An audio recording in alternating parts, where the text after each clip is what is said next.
des mouchards et des gendarmes, on ne voit plus par les chemins que des vieillards tristes en larmes, des veuves et des orphelins, parisiens de la misère, les heureux même sont tremblants, la mode est au conseil de guerre et les pavés sont tous sanglants.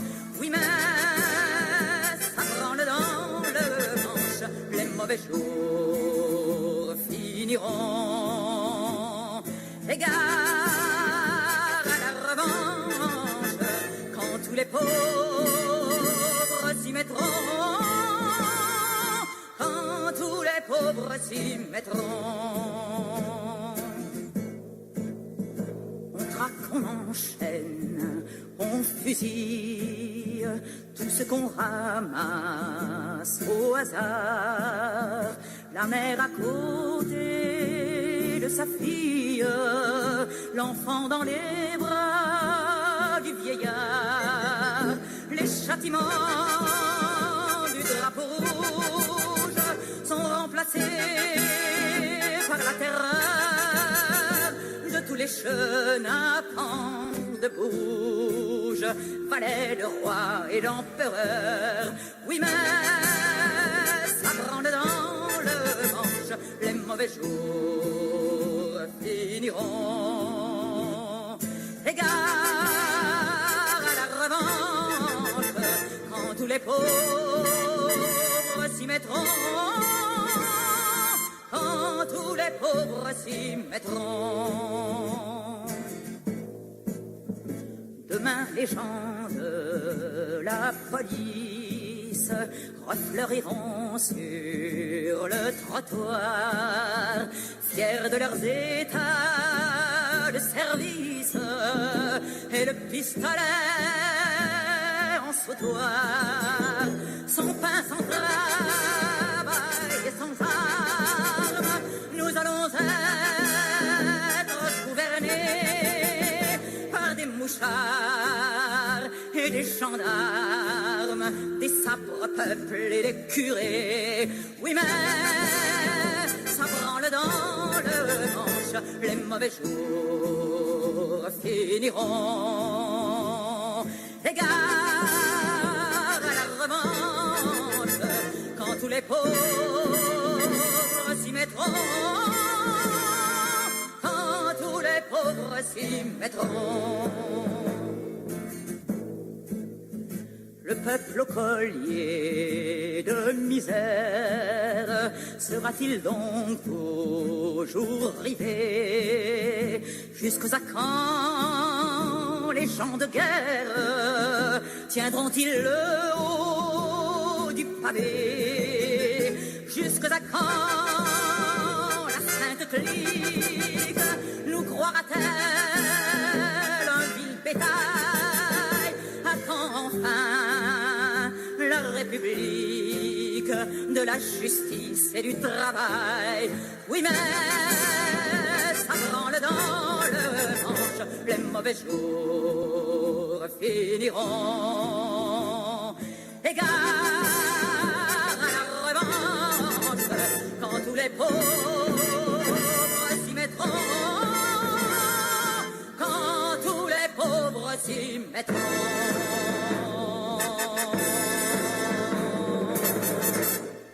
Francesca Solvi, la semaine sanglante. Oui, et vous êtes toujours sur Radio Libertaire, la voix sans Dieu, sans maître et sans publicité, la voix de la Fédération anarchiste, l'émission Arac qui se poursuit.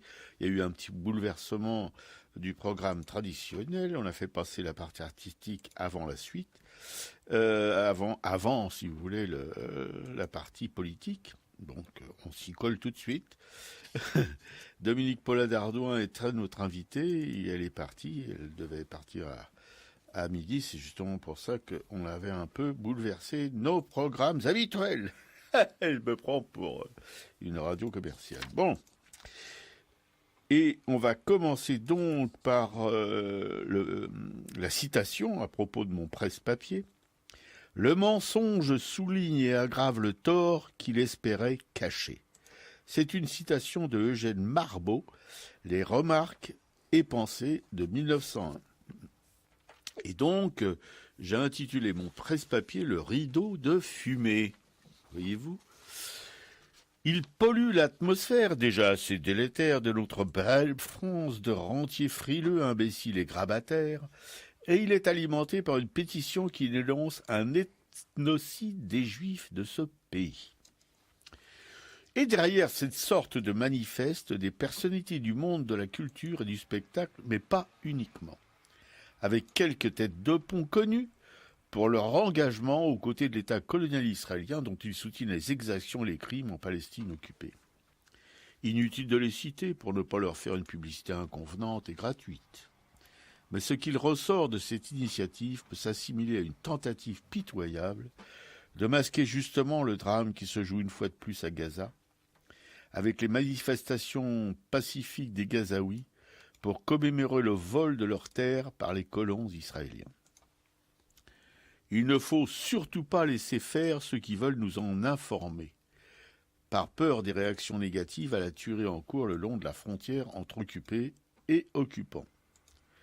Ce que l'armée israélienne essaye de faire croire, mais qui ne tient pas une seconde. Car la disproportion qui existe entre les forces d'occupation et la résistance des autochtones est tellement criante, des chars contre des tirs de lance-pierre pour faire simple, auxquels il est répondu par des balles, et pas des balles de ping-pong.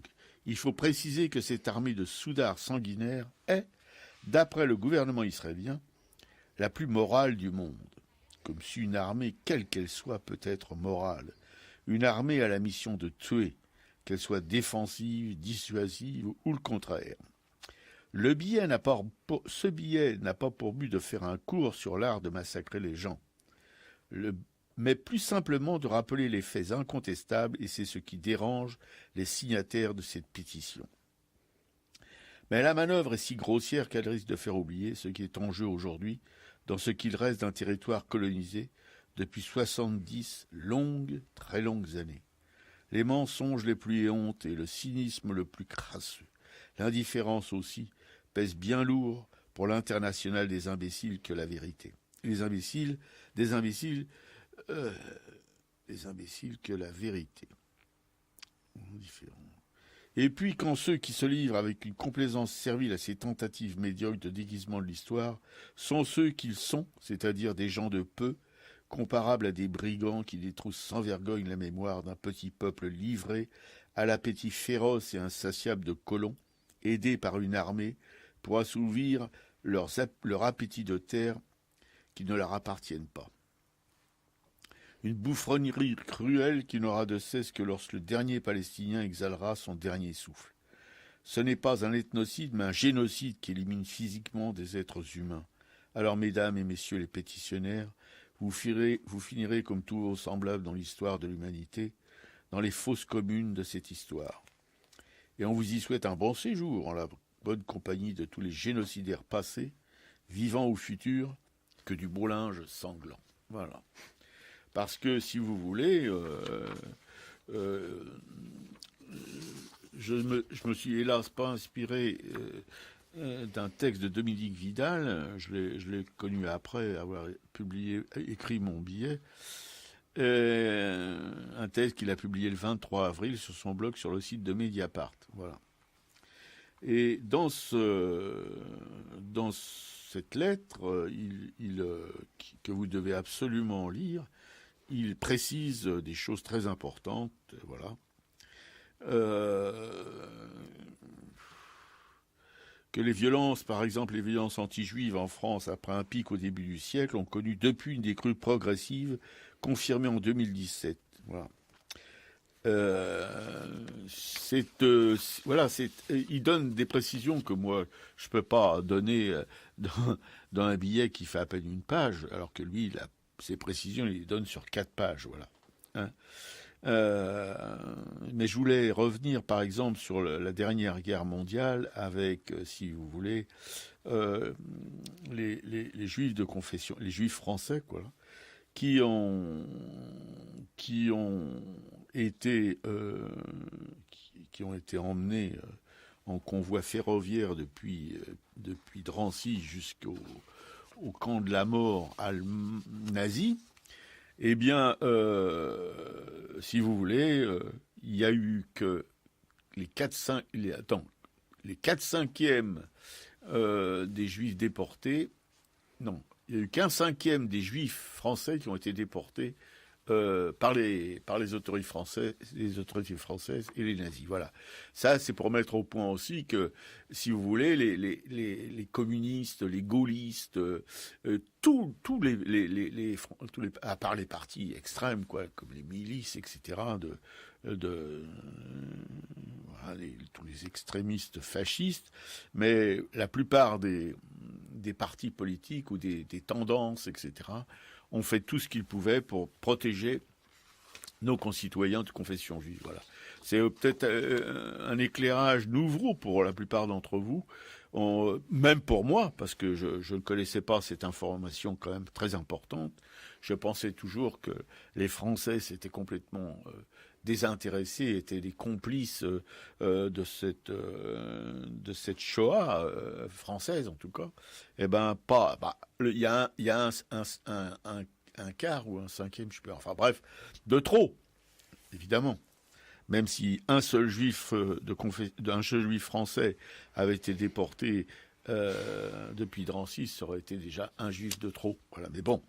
Et dans cet article, si vous voulez, Dominique Vidal, comme d'habitude, dans les articles écrits habituels, comme les articles dans lesquels il exprime ses pensées, est toujours aussi mesuré, mais quand même avec des précisions très importantes qui appuient, si vous voulez, le côté un petit peu dérisoire et grotesque de cette pétition menée, on va quand même le citer malgré tout, par Monsieur Valls. Hein, Monsieur Valls. Philippe Valls, c'est l'ancien directeur de Charlie Hebdo, là. Voilà, l'ancien pétaradeur de Charlie Hebdo et de France Inter aussi. On connaît le parcours de ce bonhomme. Voilà, et les autres sont entre les philosophes qui sont là et les comédiens. Les chanteurs qui feraient mieux s'occuper de leurs chansons. Et les hommes politiques comme Monsieur Valls, là, par contre, voilà, qui sont des militants forcenés de l'apartheid israélien, voilà. Effectivement, ce qu'on peut imaginer, c'est que tout ça, comme tu dis, c'est un rideau de fumée pour masquer ce qui se passe à Gaza en ce moment. Donc on sort les lanternes de l'antisémitisme. Et est-ce que aussi derrière, justement, ça veut dire que de plus en plus de gens prennent peut-être conscience de la politique réelle d'Israël et que son image de pays démocratique commence à prendre de sérieux mauvais coups et qu'il faut sortir, il faut masquer tout ça, quoi. Oui. Donc on peut peut-être se dire que voilà, cet appel arrive parce que justement Israël va bien finir un moment, sa situation d'apartheid va bien finir par tomber. Tous les apartheids sont tombés un jour ou l'autre. Oui. Et ils ont beau criminaliser, si vous voulez, les gens comme BDS, les organisations comme BDS ou Solidaire, ça qui frettent des cas de fer pour voilà, et qui incitent, si vous voulez, nos concitoyens, mais ça c'est mondial, hein, à boycotter les produits israéliens. Eh bien, voilà, si vous voulez, les Israéliens sont pas complètement idiots et ils savent quel sort a réservé à l'Afrique du Sud l'apartheid, le boycott de leurs exportations, etc., ou de leurs importations aussi. Hein. Et aussi, justement, ce boycott culturel et universitaire qui est aussi important parce qu'Israël mise beaucoup sur son image de marque. Voilà. Voilà. Absolument. Et puis, pour ma part, je connais une famille française de confession juive qui a eu une de ces personnes de cette famille a été agressée dans sa vieillesse par dans son immeuble, et puis elle a quitté son immeuble, elle avait trop peur, elle était allée en maison de retraite, elle est morte. Alors, on n'a jamais entendu dans la presse que c'était si vous voulez, une agression antisémite, parce que d'abord on n'a pas retrouvé les gens, je pense, et puis voilà, elle est morte parce que il y a des petits voyous qui l'ont agressée sans la tuer, mais qui l'ont agressée, et voilà, elle en a conçu, si vous voulez, une terreur qui l'a conduit en maison de retraite. Et évidemment, on sait bien que quand on voit maintenant le scandale des EHPAD et tout ça, bon, c'est pas. Et puis dans cette famille aussi, il y a eu un jeune homme qui a porté l'étoile jaune pendant toute l'occupation, et il s'en est sorti sans une égratignure. Sa cousine aussi, sans l'étoile jaune, par contre, je crois. Mais voilà. Alors bon, qu'on arrête un petit peu de fantasmer là-dessus, surtout que des gens, sous prétexte de défendre la vie des Israéliens, ce qui est très bien, mais qui ne confondent pas leur croisade avec leur carrière politique. Voilà, c'est un petit peu ça aussi qui est en jeu, c'est que c'est des gens, ils ont besoin, si vous voulez, d'exister, et ils ont trouvé cette manière-là d'exister. Voilà, c'est effectivement, dans ce meurtre affreux de Mireille Knoll, il y a une lettre dans le journal Politis d'un de ses voisins qui allait la voir justement, je crois, le jour de son assassinat, et qui était complètement perturbé, bien sûr, mais qui dit qu'il est parti même de la cérémonie parce que cette cérémonie religieuse, il a trouvé ça abominable. Il y a eu un psaume, le rabbin a commencé à raconter un psaume de David qui appelait justement à tuer aussi tous les mécréants. Et en plus, il disait qu'ils connaissent très bien Mireille Knoll, qu'elle n'était pas du tout religieuse. Voilà, c'est aussi son fils qui a dit ça, je pense. Oui, je pense que c'est son fils qui a dit qu'il n'était pas du tout d'accord avec si vous voulez, cette récupération politique. Voilà. Voilà. Alors moi, je vais parler violence policière avec une citation de Peter Benensonon, qui est le fondateur d'Amnesty International. « Cette bougie ne brûle pas pour nous, mais pour tous ceux que nous n'avons pas pu faire sortir de prison, tous ceux qui ont été abattus avant d'être incarcérés, tous ceux qui ont été torturés, enlevés ou victimes d'une disparition. Voilà à quoi sert cette bougie. » Donc, alors mon billet, c'est... Mais moi j'avais une musique... Oui, c'était Francesca Solville que j'ai mis avant. Ah d'accord, c'était pas Je me bats... Non, Je me bats, ce sera pour moi. Ah d'accord. Voilà, donc... Là, je vais relayer aussi un communiqué de vérité et justice pour Abama, à savoir cet acharnement contre la famille Traoré, qui vient d'atteindre un stade au-delà de l'imaginable. Donc c'est Séréné Traoré, qui est un frère d'Adama, qui a été condamné à 4 mois de prison ferme pour outrage contre Nathalie Groux, qui est la maire de Beaumont-sur-Oise. Donc outrage le 22 juillet 2016, soit 3 jours après qu'Adama ait été tué par les gendarmes de Persan. Donc il s'agit du 4e frère d'Adama Traoré à être emprisonné, donc après Bagui, Yacouba, Youssouf. Pour le moment, Séréné reste libre. Il y a une opposition qui est faite avec l'avocat, mais effectivement, le collectif ne sait pas si les gendarmes viendront le chercher pour l'emmener en prison. Et le tribunal de Pontoise, donc avec la complicité des gendarmes, cherche à mettre tous les frères d'Adama en prison. Il s'agit là donc de briser la lutte de cette famille Traoré et des habitants de Beaumont-sur-Oise. Pour mémoire, on peut rappeler que le parquet de Pontoise est celui qui avait qualifié de relation sexuelle consentie, la relation entre un homme de 29 ans, père de 2 enfants, et une jeune fille de 11 ans. Donc effectivement, il y a quand même des parquets par lesquels il ne faut mieux pas passer. Autre violence policière dont je voulais parler, c'est que s'est-il passé à Tolbiac lors de cette évacuation? Alors la police parle d'une évacuation sans violence et sans blessés. Non, ce n'est pas cette évacuation sans violence qui a été faite comme le rapporte la presse.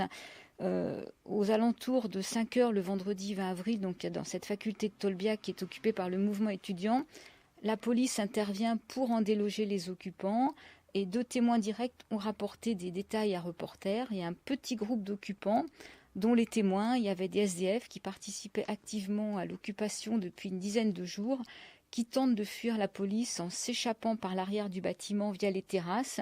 Là, il y a une échelle qui relie le petit toit à la rue adjacente, qui est la rue Baudricourt, et des policiers de la brigade anticriminalité, la BAC, pourchassent ces jeunes.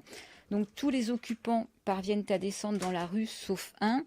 Et au moment où ce dernier allait descendre, un agent de la BAC lui agrippe la jambe. Donc l'occupant est déséquilibré, il bascule tête en avant et s'écrase au moins 3 mètres plus bas. Donc les 2 témoins ont vu le geste du policier, ils ont vu la chute du fuyard. La police Et un troisième témoin confirme à Reporter la description du corps qu'il a vu à terre. Le blessé est tombé sur le visage. Il a du sang qui sort par la bouche, par le nez, par les oreilles. Les témoins tentent de le réanimer, mais en vain. Donc l'homme est dans un état d'inconscience. Un des témoins appelle aussitôt les pompiers qui arrivent sur les lieux 30 minutes plus tard et qui emportent ce jeune homme. Et peu après, la police barre l'accès de la rue Baudricourt, le lieu où a chuté ce jeune homme. À 7 heures, les agents de nettoyage entrent dans la rue et là, un des deux témoins directs les voit effacer les traces de sang qu'il y a sur le sol. Nul ne sait encore où se trouve donc ce jeune homme, ni qui il est. Des occupants de Tolbiac rapportent l'avoir vu lors de la première semaine d'occupation avant son retour pour la nuit du 19 au 20 avril. Et son lieu d'hospitalisation reste encore très flou. Au dire du syndicat Sud Santé Sociaux, vendredi après-midi, après de premières nouvelles de l'hôpital Cochin dans le 14e arrondissement, il se pourrait que le blessé se trouve à l'hôpital du Kremlin. Quoi qu'il en soit, les ex-occupants de Tolbiac vont prochainement donc effectuer une déposition judiciaire en s'appuyant sur les déclarations d'un témoin direct. Il y a un témoin qui craint quand même des représailles de la police et du témoin qui a vu le corps à terre. Il a bien raison. Ouais. La préfecture de police a quant à elle publié un communiqué dans l'après-midi du 20 avril assurant qu'aucun blessé grave qui puisse être en lien avec cette opération d'évacuation n'a été hospitalisé dans les services de réanimation, tant médicale que chirurgicale ou neurochirurgicale. Mais cependant, dans un communiqué publié le samedi 21 avril, le syndicat Sud Santé écrit de sources hospitalières, nous savons qu'un patient a été proposé à la grande garde de neurochirurgie, mais refusé parce que ne relevant pas de la chirurgie et transféré dans un autre établissement. Interrogé par Reporter, un représentant du syndicat indique « Ce que l'on sait de sources hospitalières, c'est qu'il y a eu un coup de fil au service de garde de neurochirurgie du Kremlin-Bicêtre et que le patient n'a pas été pris en charge parce que le service était saturé à ce moment et que le cas ne relevait pas de la neurochirurgie. Le blessé a donc été redirigé ailleurs. Et donc le syndicat Sud Santé de l'assistance publique des hôpitaux de Paris cherche à lever le voile sur cette affaire. Un tweet qui a été publié à 12h30, je crois que c'est le samedi, donc dément fermement les rumeurs selon lesquelles un blessé grave aurait été conduit. Donc ça c'est un tweet venant, je crois, de la police. Le site Paris Lutte indique de son côté qu'un rassemblement donc s'est tenu à l'hôpital Cochin samedi à 14h pour chercher à obtenir la vérité. Donc voilà, on ne sait pas exactement, on ne sait toujours pas où est ce jeune homme. En tout cas, cette chute a probablement bien eu lieu, même si la police dément complètement, même si le maire chargé de la propreté de la ville de Paris indique qu'ils n'ont mené aucune opération de nettoyage pour enlever d'éventuelles traces de sang. Voilà, donc on ne sait pas du tout qui est cette personne et pourquoi elle ne réapparaît pas, quoi. On espère que la vérité arrivera et qu'on saura, parce que cette personne est probablement dans un coma profond ou peut-être même morte. Oui, enfin, on commence à connaître les méthodes de la police de ce pays. Elles ressemblent étrangement aux méthodes de la police américaine, aux méthodes de la police israélienne. Des dictatures d'Amérique latine. Voilà, c'est ça, on sent pas de mousse là-dessus. Non, on est dans un pays décidément qui dérive d'une manière assez effrayante vers un état de non-droit, en tout cas pour les gens les plus fragiles. Voilà, parce qu'évidemment, nos milliardaires préférés n'ont pas de souci à se faire pour ça, nos politiques non plus. Bref, c'est toujours les mêmes qui prennent tout dans la figure. Quoi qu'en dise notre président Perlin Pimpin, dont on a vu une prestation pitoyable au Parlement européen, en répondant, si vous voulez, à un député belge vert qui lui remontait gentiment les bretelles, et on a vu que la langue de bois, M. Macron sait. Mais quand on regarde ça et qu'on est un peu informé sur les choses dont ce député belge débattait devant le président, on n'est pas surpris du tout de la réponse de ce dit président. Ouais. Et en parlant de violence policière, je voulais ajouter aussi justement cette petite vidéo que j'ai même pas pu regarder complètement hier, qui vient du commissariat des gens d'Argenteuil, où là la police fait la chasse à tous les jeunes basanés avec des violences inimaginables, des lancements, des coups de flashball dans les testicules, dans le dos. Les jeunes sont complètement traqués par cette police, donc il y a un collectif qui s'est créé pour stop Stop aux violences policières à Argenteuil. Ouais, un collectif de doux rêveurs probablement, parce que bon, c'est bien qu'il y ait des collectifs comme ça, parce qu'au moins ils informent les Béotiens que nous sommes sur les conditions de vie des jeunes des banlieues, qu'on s'étonne toujours qu'ils se révoltent ou des choses comme ça. Mais si vous étiez vous-même, petit Blanchet, tous les jours sujet à un harcèlement policier violent, voilà, à propos de tout, à propos de rien, et parfois c'est carrément monté par la police, eh bien, on verrait dans quel état vous seriez, enfin, en quel état mental en tout cas, même si on peut oublier peut-être l'état physique, on récupère parfois assez vite, mais enfin, quand on est jeune en tout cas, mais mentalement, non, je crois pas. Je crois que ça laisse des traces indélébiles dans l'esprit des gens qui ont subi ces violences policières au quotidien dans les cités de banlieue. Ouais, violence et humiliation. Et humiliation, parce que un policier qui crache par terre et qui dit au gamin qui est devant lui, allez, tu essuies avec ta main. Voilà. Et ça me fait penser étrangement à un livre que je lis en ce moment, un livre sur la Palestine, où alors des pêcheurs de Gaza sortent en mer, ils n'ont pas le droit d'aller à plus de 3 km, donc il n'y a plus de poissons pratiquement dans le périmètre où ils peuvent poser leur filet. Ils sont à la limite des 3 km, toute une bande de pêcheurs, il y en a plusieurs barques qui sont là. Et une d'elles est la plus proche de cette limite des 3 km, et ils voient arriver une voiture, une vedette de patrouille des gardes-côtes israéliens. Alors tout le monde se carapate, et ce malheureux bateau qui était en quelque sorte le dernier, ou le plus en pointe suivant la manière dont on regarde l'histoire, eh ben il se fait arraisonner par ce bateau israélien, ce bateau de garde-côte, et les humiliations et la mort qui en ont suivi qui s'en est suivi pour au moins 2 passagers de ce bateau qui en comptait 4, c'est que ils leur ont dit de se mettre à l'eau aux 4 pêcheurs et de compter jusqu'à 100. Voilà, alors ils se mettent à l'eau, ils barbotaient, ils comptaient jusqu'à 100. Puis une fois qu'ils avaient fini, vous recomptez jusqu'à 100. Ils comptaient jusqu'à 100. Et puis, alors il y en a déjà 2 qui coulent, hein, et qui se noient, parce qu'ils sont épuisés. Il faut dire que quand vous êtes habillés, etc., bon, bref. Et les 2 qui restent, il y en a un qui commence à couler, son copain le rattrape. Et son copain, pour le récompenser, les Israéliens font un carton sur lui, quoi, voilà. Et puis, comme ça les amuse plus, ils ont d'abord aussi bousillé la coque du bateau de pêche et le bateau coule. Et alors, ils sont à 3 km de la côte quand même, avec un blessé au bras. Eh bien, voilà, ils en ont marre au bout d'un moment, ils se cassent, mais ils sont bien marrés, ils ont fait des paris sur celui qui coulerait le premier, et puis alors quand il y en a un qui coule, c'est l'exultation sur la vedette garde-côte israélienne, voilà, parce qu'ils avaient fait des paris, puis il y en a un qui a gagné sur la mort d'un homme qui a rien fait, qu'ils étaient là pour pêcher, pour améliorer l'ordinaire pour leur famille, etc. Voilà. Et ça, ce qui se passe en ce moment à Argenteuil, ça me fait penser à ça. Ça pourrait arriver à ce point-là, pas avec un bateau de pêche, puisqu'il n'y en a pas, mais ça fait rien. C'est similaire à ce genre de dérive mortifère et absolument abominable. Ouais, j'ai mis le lien sur le blog de cette petite vidéo qui, d'ailleurs, les 3/4 témoignent à visage flouté parce qu'effectivement, ils craignent des représailles. Hein. Tout à fait. Ouais. Mais c'est quasi, pour moi, c'est difficilement audible d'une seule traite. C'est comme ce livre sur le livre noir, l'occupation israélienne, parce qu'effectivement, on est tellement dans l'horreur, dans la surenchère, qu'on se demande si on est encore dans ce monde-là. Quoi. Il n'y a plus de barrière, il n'y a plus d'éthique, il n'y a plus rien qui arrête. Et comme il y a une injustice permanente qui n'a jamais de punition, effectivement, sur la police, même après, en allant à l'IGPN et tout, il ne se passe absolument rien. Donc, on est dans une impasse complète, quoi. Et d'ailleurs, vous allez me dire, c'est un petit fait comme ça, banal. Voilà. Mais en arrivant ici à pied ce matin depuis la Nation, par le comment dirais-je, bref, ça m'échappe. Enfin, sur le trajet, en tout cas, près d'une bouche de métro, il y avait 2 flics municipaux.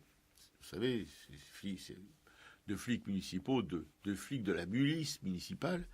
Et ils ont carrément demandé à un type basané, évidemment, avec sa femme, ses papiers. Voilà. Est-ce qu'ils ont le droit, d'ailleurs, je me pose la question, Et mais chaque fois que vous voyez des policiers dehors qui contrôlent la circulation des voitures, qui contrôlent la circulation des êtres humains, ce sont toujours des gens de couleur, plus ou moins foncés, qu'ils interpellent, qu'ils interrogent. Moi, j'ai vu, il y a quelque temps, dans le RER,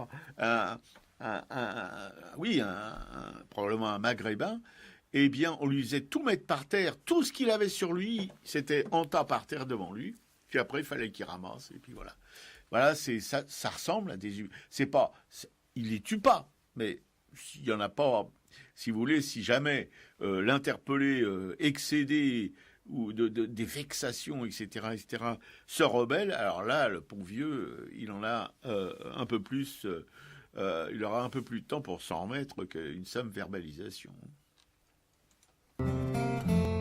Même si l'heure est parfois à la désespérance, attendu que la frime gouverne et fait sa loi, même si les années dans lesquelles on s'avance ont la couleur du triste et du chacun pour soi, même si le bonheur n'est plus une évidence, mais semble s'éloigner à chacun de nos pas, même si l'on me dit que c'est perdu d'avance, que le monde est ainsi et qu'on n'a pas le choix, je me bats. Même si maintenant c'est être en résistance et risquer d'être seul que d'élever la voix pour dire sans relâche l'incroyable arrogance des plus riches que tout, des maîtres d'ici-bas, même si le normal c'est l'infinie souffrance des enfants décharnés aux yeux vidés sans joie, même si le correct se nomme indifférence, même s'ils parlent fort ceux qui baissent les bras, je me bats. Je suis d'un temps d'espoir, d'un temps de délivrance, où l'on osait rêver, et les peuples là-bas faisaient tomber leurs chaînes et brisaient le silence. Oh, les jolis printemps, au parfum de lilas, devant nous se levaient des matins d'innocence. Plus jamais il n'y aurait d'humiliés, de parias, plus jamais d'esclavage et plus de violence. N'était-ce pas simplement raison? Dites-moi, je me bats. Aujourd'hui les passants, sous les néons sinistres, vont chacun dans leur bulle et pressent un peu le pas. Les voyous brassent l'or, les bornés sont ministres, et l'on met chapeau bas devant les renégats. L'époque est au commerce, l'époque est aux combines. L'homme n'est plus qu'un objet que la finance broie. Le futile et l'idiot remplissent les vitrines, cependant qu'au lointain ricane l'argent roi. Je me bats avec mes pauvres mots qui sont mes seules armes, avec les sacrifiés, les vaincus d'autrefois, tous ceux qui n'avaient rien que leur sang et leurs larmes, les mineurs, les canuts, les piou-piou, les sans-droits, avec les femmes usées, petites sœurs de misère, des bas quartiers debout où se terrent les rats, avec tous ceux d'ici qu'habite la colère, avec les méprisés et ceux qui n'oublient pas. Je me bats. Si longtemps que j'aurai la force qu'on le sache de me tenir debout, de chanter, d'être là, tant qu'il me restera une once de panache, tant que dans mes veines un sang rouge coulera, je me battrai encore, et toujours et sans cesse, pour saluer la vie qui palpite et qui bat, et quand je m'en irai, ce sera sans tristesse, puisque d'autres viendront, qui diront après moi, je me bats, je me bats.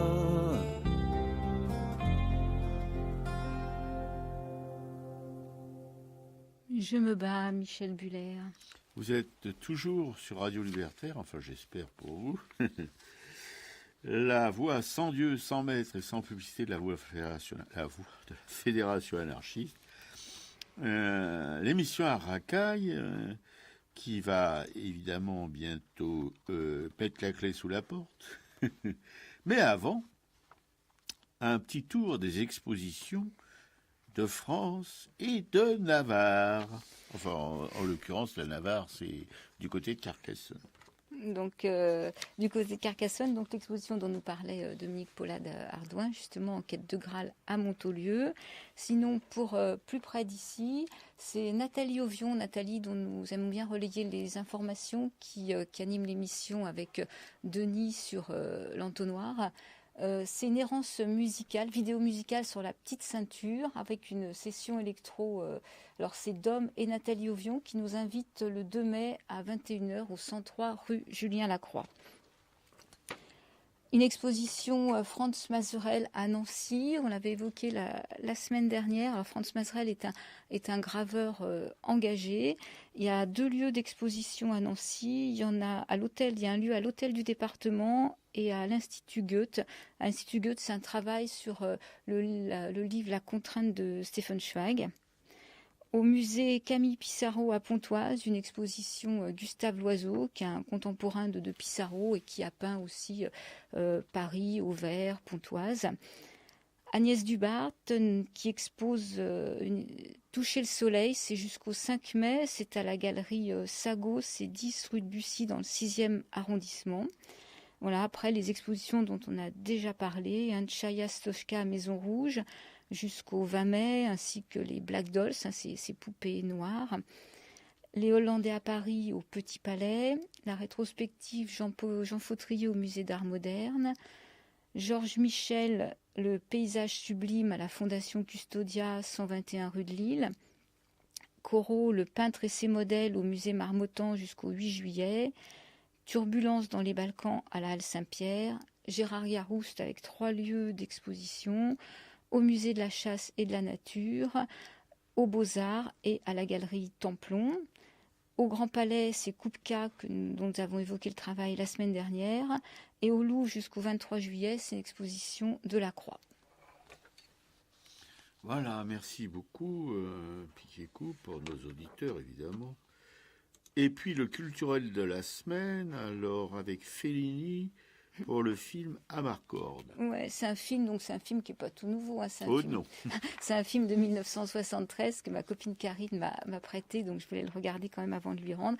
Et en fait, c'est absolument jubilatoire. C'est Amarcord veut dire je me souviens, donc ça fait partie des souvenirs de Fellini à travers l'œil d'un jeune adolescent qui s'appelle Tita et qui regarde aussi bien la vie, les belles femmes, qui a ses fantasmes. Bon, il y a si on est dans l'Italie avec le fascisme qui arrive, hein, donc il n'y a pas que des scènes drôles, mais enfin c'est vu par Fellini, donc c'est vraiment un film à voir et à revoir. Oui, moi je me souviens, j'ai eu ça, j'étais très jeune, mais ça m'avait bouleversé, justement, puis, parce qu'il y avait aussi de ces belles femmes avec des poitrines généreuses, des rêves d'adolescents. Et puis autre chose, moins gai, le dossier Odessa de Ronald Nîmes. Et alors là, c'est une histoire vraie d'un jeune journaliste qui cherche évidemment une histoire à raconter et puis une histoire qui puisse un petit peu professionnellement le servir. et qui tombe par hasard plutôt que par volonté propre sur un dossier, ce dossier Odessa justement, qu'un pote policier qui a été constaté la mort d'une vieille personne de confession juive et qui a été trouvé dans son petit logement, ce dossier.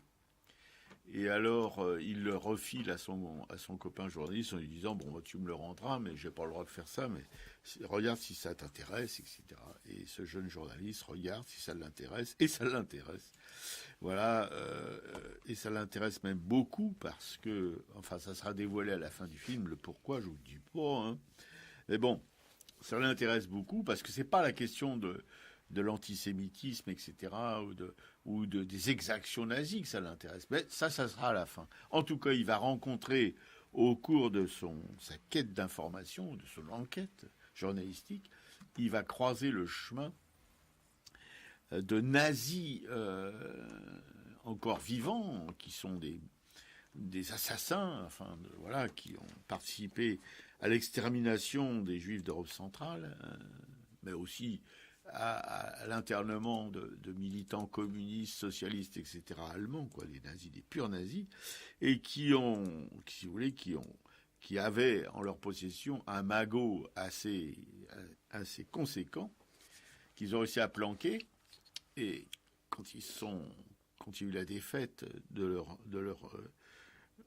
pays, et qui, eux, se sont éparpillés un peu dans le monde entier, mais pas tous, il y en a qui sont restés en Allemagne, qui n'ont jamais été inquiétés du tout, et qui constitue un réseau, si vous voulez, très, très, très structuré, voilà, qui s'entraident, etc. Il y a des chefs d'entreprise, il y a des policiers, des hauts magistrats, etc., etc. Voilà, des politiques aussi, bien entendu. Et donc, ce jeune homme, il croise tout ce beau monde. Il arrive à constituer, à avancer suffisamment d'informations, en risquant sa vie, parce qu'il risque sa vie plusieurs fois, qu'ils essayent de l'assassiner. Et il découvrira à la fin de cette enquête, en fait, ce qui l'intéressait dans cette histoire, ce qu'il croyait, parce que c'est pour ça qu'il s'est intéressé. Comme je le répète, c'est pas parce que il s'y intéresse pas parce qu'il y avait eu un génocide effroyable comme la Shoah, mais pour une autre raison, et à la fin, il découvre les assassins qu'il voudrait justement faire punir, et c'est ce qu'il fait, il les fait punir. Voilà. Mais c'est une histoire vraie, si vous voulez. Et d'ailleurs, dans l'Allemagne, après la défaite, tous les fonctionnaires qui étaient en activité pendant le régime hitlériens, eh ben, ils ont continué à faire leur boulot. Hein. Ils n'ont pas perdu leur boulot, ni rien. Ils n'ont pas été poursuivis. Il y a eu quelques incontournables comme Göring, comme tous ces gens-là qui ont été pris dans cette débâcle et puis qui ont été jugés, condamnés quand ils ne sont pas suicidés avant. Voilà, mais il y a une multitude de nazis, mais des vrais nazis, des gens qui ont participé à leur niveau à l'extermination des Juifs d'Europe centrale. Et ben, eux, ils n'ont jamais été inquiétés. Il y en a encore probablement qui vivent en Allemagne, qui sont vieux, mais qui sont toujours vivants, qui sont passés à travers tout ça sans problème. Voilà, c'est intéressant pour ça.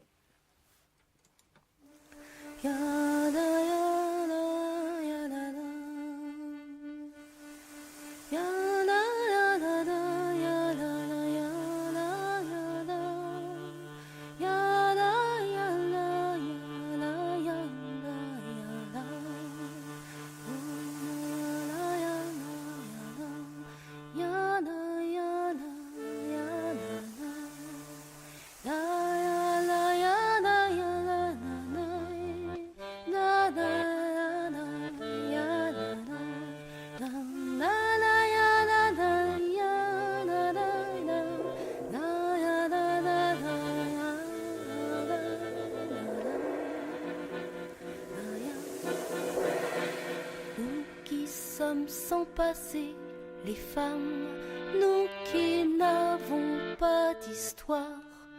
Depuis la nuit des temps, les femmes, nous sommes le continent noir. Le fond, nos femmes esclaves,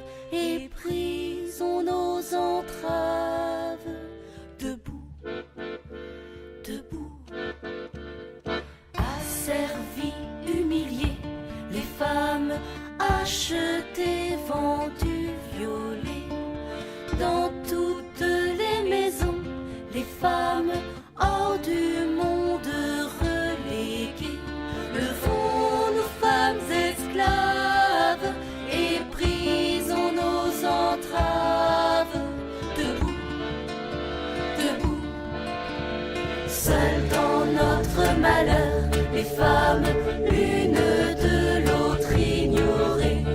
Ils nous ont divisés, les femmes, et de nos sœurs séparées. Levons nos femmes esclaves et brisons nos entraves. Debout, debout. Le temps de la colère, les femmes, notre temps est arrivé. Connaissons notre force, les femmes, découvrons-nous des milliers. Levons nos femmes esclaves et brisons nos entraves. Debout, debout. Reconnaissons-nous, les femmes, parlons-nous, regardons-nous. Ensemble on nous opprime, les femmes, ensemble révoltons-nous. Levons nos femmes esclaves et brisons nos entraves. Debout, debout. Levons nos femmes esclaves et jouissons sans entrave. Debout, debout, debout. L'hymne des femmes par la compagnie Jolie Môme.